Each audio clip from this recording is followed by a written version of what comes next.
musicians and friends and leaders of Urban Strings. We've been looking forward to this morning for a long time. And I am responsible for the content of this worship service, not the music, but everything. I'm responsible for this. You're seeing a lot of references to music in the service this morning. We're doing this in celebration of you being here.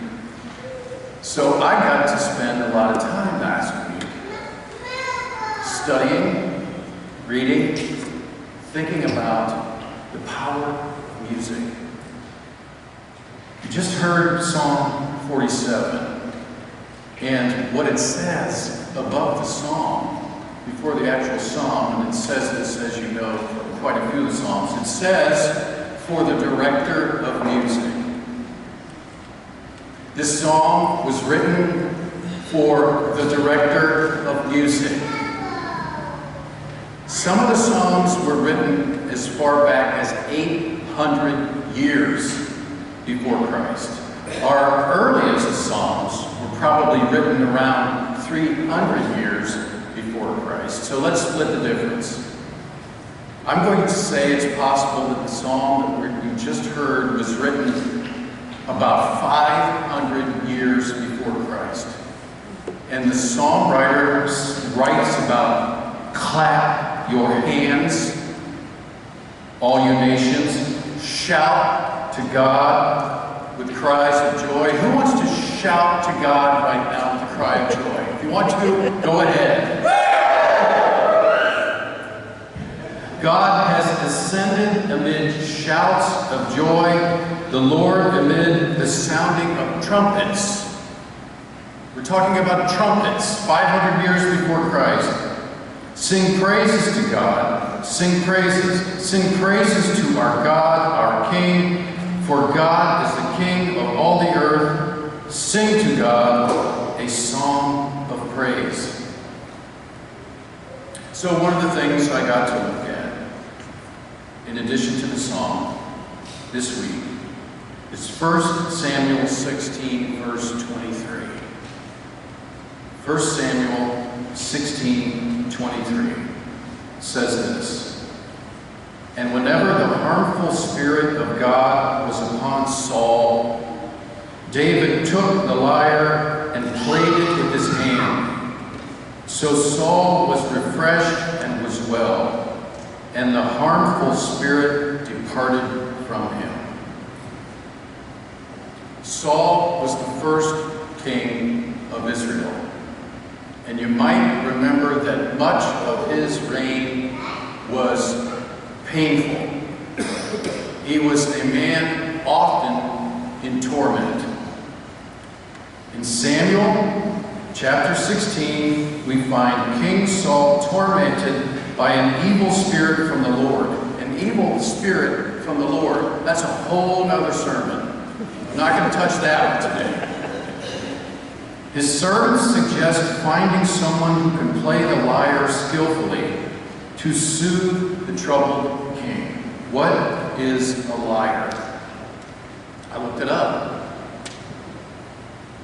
The lyre is a stringed musical instrument that is classified in the lute family of instruments. The lyre has its origins in ancient history. Lyres were used in several ancient cultures surrounding the Mediterranean Sea. Earliest known examples of the lyre have been recovered at archaeological sites that date to 2700 BCE. It's a stringed instrument. Saul's servants suggest finding someone who can play the lyre to soothe the troubled king. David, at that time a young shepherd boy from Bethlehem, is recommended for the task.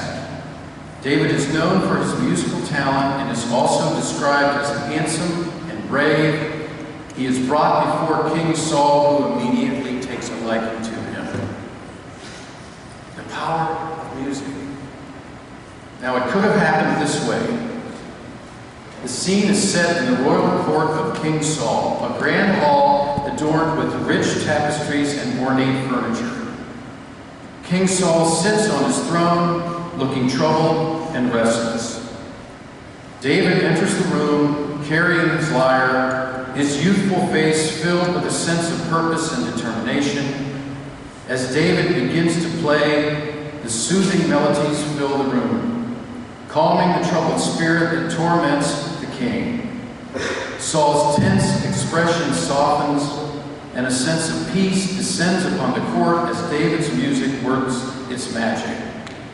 The young shepherd boy's presence brings a ray of hope and relief to the troubled king, foreshadowing the significant role he will play in the future of Israel. When I was a sophomore in college, my roommate, Dave, played the guitar. And sometimes at night, when it was the two of us in the same room, sometimes at night, in fact, often, when it was time to go to sleep, the lights would be off and Dave would start playing his guitar in a soft, soothing way. He loved George Harrison, the Beatle. He had all of George Harrison's songs memorized. He played the guitar, and I would fall asleep. I made the mistake of telling, I was in a men's dorm, telling other guys on our floor that Dave would do this. Pretty soon there were guys lined up in front of our room at night. Dave, would you come down to my room and play until... So I said to Dave, I think you should do this, and I think you should charge them $5 every time you do it. And he did. The power of music. Imagine being in King Saul's position, feeling overwhelmed by your thoughts and emotions. Then someone comes along and plays music that resonates with your soul, easing your worries and bringing a sense of tranquility. I can't hear Rocket Man by Elton John without tearing up. Because my cousin Bill, I grew up in Ohio, he grew up in Pennsylvania. He was 1 year older than me. I loved Bill, and Bill loved me. We would often get together in the summers and spend 2 weeks. I'd be either in Pennsylvania or him in Ohio. And Bill was graduated from high school.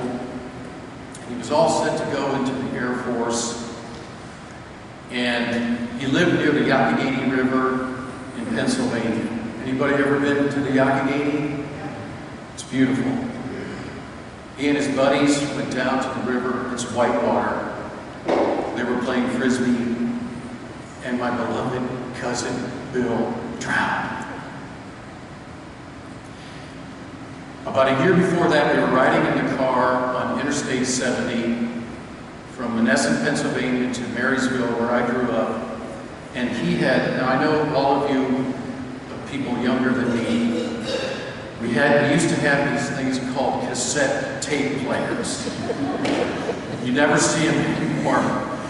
And he brought along his music, and he played Rocket Man over and over and over again. He loved it. It drove my mother crazy. Bill, stop. And I can't hear that song today without thinking of my cousin Bill. The power of music. I'm going to finish with this. This was so powerful for me, and it involved music, that it happened over 30 years ago. I tried to remember this week, and I thought this happened over 30 years ago. And I want to say something to you, musicians, in addition to what I'm saying. You are powerful. God bless you. God bless you in your power. And I was on a church mission trip in Albuquerque, New Mexico. serving a church in Chicago at the time, and we were on a trip. We had about 30 of us. We went to the Navajo Reservation in Arizona, and on the way we stopped in Albuquerque, New Mexico for the night. It was Saturday night. We got up Sunday morning, and I said to the group, we're going to church. We go to church on Sunday morning, so we went to the First Presbyterian Church in Albuquerque, New Mexico. It was summer, and there was a guest preacher. So this is no reflection on the staff at that church at the time. They had a guest preacher, and there's really no soft way to say this, and I love preaching. There's really no kind way to say this. The sermon was awful. Oh, God bless him. I felt so sorry for the guy, but yeah.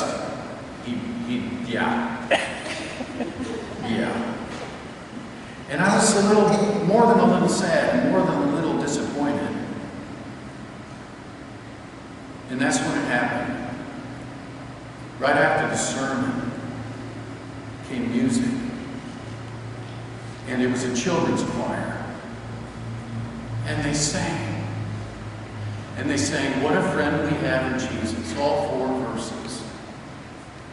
And it was magnificent. Over 30 years ago. And I will never forget it. The power of music. Without music, life would be a mistake.